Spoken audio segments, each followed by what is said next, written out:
حادثات اور اسی طرح آفات سے محفوظ رہنے کے لیے حدیث مبارکہ میں کافی ساری دعائیں آئی ہیں، لیکن ایک دعا جو انتہائی مجرب ہے اور انتہائی آزمودہ ہے، جو نبی علیہ السلام خود بھی انہوں نے تلقین فرمائی ہے، اور صحابہ کرام رضوان اللہ تعالی علیہم مجمعین کا بھی اس دعا پر اور اس عمل اور اس وظیفے پہ ان کا بھی عمل رہا ہے، اور اس کے فائدے آپ جان کر حیران ہو جائیں گے۔ آج بھی جتنے بھی اللہ کے نیک بندے تقریباً سارے کے سارے، مجھے پختہ یقین اس بات پہ کہ وہ اس عمل کو لازمی کرتے ہوں گے۔ نبی علیہ السلام کے ایک صحابی ہیں، انہیں فالج کا مسئلہ ہو گیا تھا، فالج انہیں لگ گیا تھا ایک قسم کا۔ اس زمانے میں یہ تصور تو نہیں ہوتا تھا، لیکن ان کا روایات میں آتا ہے کہ چہرہ مبارک جو تھا ان کا تھوڑا سا ٹیڑھا ہو گیا تھا، تو آج کے دور میں اس کو فالج ہی سمجھا جاتا ہے۔ تو دوسرے صحابی نے انہیں دعا کے حوالے سے فرمایا، تفصیلی واقعہ لیکن میں آپ کو اختصاراً صرف فائدے کے حوالے سے بتا رہا ہوں کہ آپ تو اس دعا کے قائل تھے اور آپ یہ دعا پڑھتے ہوتے تھے، اور اس کے باوجود آپ کو کیسے فالج ہو گیا؟ تو کہنے لگا، اللہ کے بندے میرے نبی کے حدیث کا مذاق نہ اڑا، میرے نبی کی حدیث بالکل بجا ہے، لیکن بدقسمتی میری صبح جب میں اٹھا تھا میں نے یہ دعا نہیں پڑھی تھی، آج مجھے یہ جو ہے مرض لاحق ہو گیا، اور آج مجھے میرا جو منہ ہے وہ ٹیڑھا ہو گیا۔ اور اسی طرح عمر فاروق رضی اللہ تعالیٰ عنہ کے بارے میں آتا ہے، ایک مرتبہ ان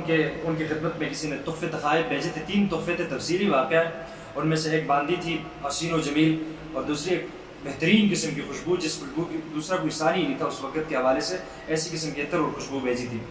تیسری قسم کا جو ہدیہ تھا وہ ایک قسم کا زہر تھا، اور انہیں فرمایا گیا تھا کہ یہ زہر پینا تو دور کی بات ہے، آپ کے کسی دشمن کے جسم پہ لگتے ہی اس کا جسم جو ہے ختم ہو جائے گا، اس کے جسم میں چھید ہو جائیں گے اور اس کا جسم جو ہے خراب ہو جائے گا۔ اب عمر فاروق رضی اللہ تعالیٰ عنہ نے سب سے پہلے تو باندی جو تھی وہ کسی اپنے غلام کو نکاح پہ دے دی کہ یہ آپ کی ہوگی، ٹھیک ہے۔ دوسرے کیونکہ اللہ والے بندے اور صحابہ، پھر صحابہ کے کیا کہنے، اور پھر خلیفہ ثانی عمر فاروق جیسی شخصیت و رضی اللہ عنہ، تو پھر تو وہ اللہ والے ہی ہیں۔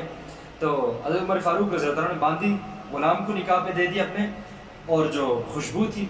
جو مٹی کے گارے میں لگے ہوئے تھے، مٹی بنا رہے تھے، تو وہ خوشبو اسی میں ساری گرا دی، اور جو زہر انہوں نے بھیجا ہوا تھا اور انہیں تلقین کی گئی تھی کہ یہ آپ کے دشمن کے جسم پہ لگتے ہی اس کا جسم جو ہے خراب ہو جائے گا، اس کا اتنا تیز زہریلا اثر ہے۔ تو حضرت عمر فاروق رضی اللہ عنہ نے یہ دعا پڑھی 3 مرتبہ، اور زہر کی شیشی پوری کی پوری منہ پہ رکھ دی، پی لی انہوں نے، کچھ بھی نہیں ہوا انہیں، حالانکہ انہوں نے کہا تھا کہ زہر پینا تو دور کی بات، جسم کے ساتھ ٹچ ہوتے ہی جسم کو خراب کر دیتا ہے، اتنا زہریلا ہے۔ تو دعا کون سی اور آپ نے کیسے پڑھنی ہے؟ صبح و شام کے اذکار میں بھی دعا آتی ہے، بسم اللہ الذی لا یضر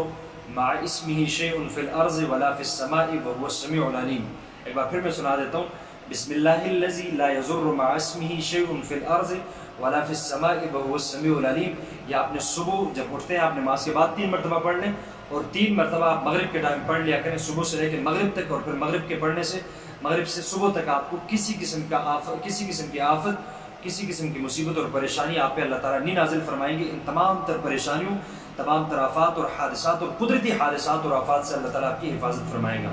انتہائی مجرب ہے، انتہائی آزمودہ ہے، اس پہ آپ عمل کریں۔ 3 مرتبہ صبح کے ٹائم پڑھ لیا کریں، 3 مرتبہ شام کے ٹائم پڑھ لیا کریں، اور بہترین طریقہ جو ہم اساتذہ سے سنتے آ رہے ہیں، یوں آپ نے 3 مرتبہ پڑھ کے پھونک مارنی اپنے ہاتھوں پہ، اور پورے جسم پہ آپ نے وہ ہاتھ پھیر دینے، انشاءاللہ ہر قسم کی آفتوں، مصیبتوں، بیماریوں سے اللہ تعالیٰ آپ کی حفاظت فرمائیں گے۔